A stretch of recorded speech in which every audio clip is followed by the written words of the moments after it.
I won't go too in-depth about my history with the Pokemon franchise, but I will say that I want Game Freak and the Pokemon Company to do very well. Leading up to Let's Go's release, the trailers weren't really gripping me, and I know a lot of other people felt that.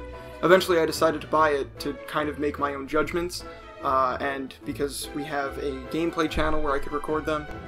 The Poké Ball Plus seemed like the most interesting addition to the franchise. I immediately deemed this as far too expensive to buy. However, thinking that the video on the gameplay channel would benefit from the full Let's Go experience, I pledged that if my Pokemon Go Plus sold before the game released, I'd get the bundle. And it did. I don't know if this is worth the $40 that I ended up paying for it with the bundle. I would definitely say it's not worth the $50 that it is worth separately. Since I was able to record my immediate thoughts with the first time unboxing, holding, and then eventually using the Poké Ball Plus, I'm going to be using those as a companion to this video. And if you want to check out the unboxing, the video is going to be at the end of this one. Since I've had the device on me for about 2 weeks now, I'm going to go over its usefulness, its effect in game, and its major flaws. Though this isn't a terrible device, or even a bad one, I'm going to say the Pokemon Company's handling of it has been just unfortunate. The only instructions that come boxed with the device say to plug it in. The functionality of the device isn't detailed in the instructions, and it's not detailed anywhere in the game. I'm expecting parents to buy this for their kids on Black Friday, to give it to them on Christmas Day, plug it into their TVs, and not have any idea how to set it up or what it does. I assume a lot of kids are going to be frustrated by this, and a lot of that will come from the fact that the Poké Ball Plus ships muted. When you click the stick and it activates this play mode, which is a fan-made title. The Pokemon Company never gives it this actual name. And when you shake it, I have Mew in here still. It makes the sound. You wouldn't know to unmute it anywhere because it's not put anywhere. You have to click the top button and the middle stick, and it'll do a long 2-second vibration to let you know that the ball's been muted, and I will shake it again, and it vibrated, but it didn't say anything. The fact that this information isn't readily available in any official capacity is incredibly frustrating. Satchel Drake's, aka Satchbag's Goods, did an impeccable video going over exactly what the functionalities are, really picking up where the Pokemon Company dropped the ball. There's a perfect thread on Reddit for listing every single functionality, exactly what's going on inside the ball, exactly what the ball does, what every single one of the lights means, and people are still finding things out, because again, it's not listed anywhere, at least what I've found. The only information that I was given, past the instructions that say to plug it in, were a link to Niantic's website about Bluetooth.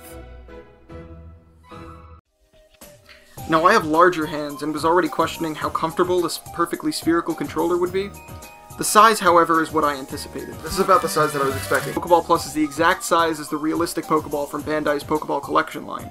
Once I actually got the device in my hands, the control stick is a lot smaller than I had anticipated. This may not be a problem you'll face, but as a controller it may be uncomfortable for you if you're an adult, and definitely will if you're 6 feet tall and taller. To get a bit more technical, and you can skip to here if you want to jump to the in-game use, the stick is only about 1 centimeter of travel. The Switch's Joy-Con sticks are notoriously small, but the surface area of the caps makes them very comfortable, at least in my experience. Spawnwave has an even more in-depth video on the specs, and I'll link it in the description if you want to see what it looks like disassembled. Just to provide another example of a notoriously small analog stick, the GameCube's C-Stick has around the same surface area, but a lot more travel. Now to go a little bit more in depth about what it does in the game, I have not put Mew back in the game since I took it out over a week ago.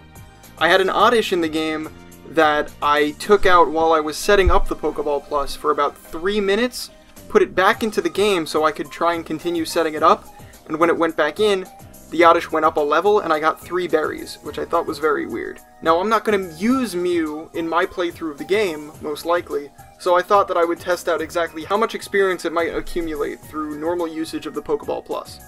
I'll just select that I'm using the ball. A fortunate thing about the Poké Ball Plus is that it actually does connect to the Switch fairly easily.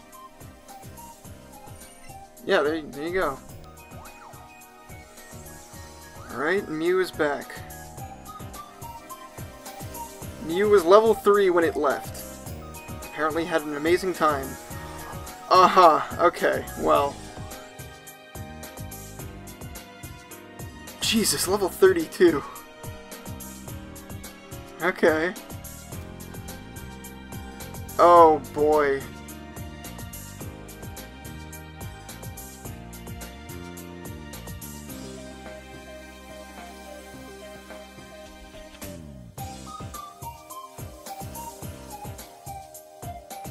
Okay, there we go. Played 466 times. Enjoyed playing only 188. What am I doing wrong? Let's zoom in on that. Like I said in the Reddit post, it goes much more in depth on what each of these mean. I didn't use it for that long, using it with Pokemon Go, but apparently enough to have it, 90 times. If experience can be gotten that easily, it's just going to be a very breezy ride. Which would make sense considering this is supposed to be a first Pokemon adventure for everyone. That is what it says on the back of the box. Then why is this device so difficult to set up? Like I say in our other video, Let's Go is probably attracting like an older-ish crowd. I assume that this game has the potential to bring in an older audience. One that may not be too acclimated to using Bluetooth or setting up Bluetooth devices. If you're a parent, or if you're anyone who's bought the game and doesn't know exactly what's going on inside this device, I implore you to check out what's in the description. Because as of right now, December 2nd, 2018, there is no official documentation explaining exactly how this works, what the lights mean, and how to access the Pokemon inside. That's not to say the information isn't known, the fact that it isn't available officially is the problem. I was incredibly frustrated the night after opening the Poké Ball Plus with the complete lack of information that was available to me. I can only imagine how that's going to end up for a kid that just wants to get their Pokemon in the Poké Ball Plus and use it with Pokemon Go. I assume that if you were a day one adopter of Pokemon Let's Go and the Poké Ball Plus, that you've already found this information out for yourself. Please, if anybody that you know is considering getting the device, just let them know what's up and direct them to the resources that are in the description. Again, those are completely indispensable. Definitely write in the comments if your Poké Ball Plus shipped muted. I'm very interested to hear if anybody else's did and what they had to do to find out that it was. If you enjoyed what little of my humor is in this video, I guess leave a like or check out the video that we did over on the other channel unboxing the Poké Ball Plus and the game. We unboxed a whole bunch of nice goodies. It's pretty cool. I lost a lot of sleep editing it. I usually don't use this channel for much of anything, so if you're gonna subscribe to anything, subscribe over there. I forgot to say bye. I hope this video was helpful. Have a nice day.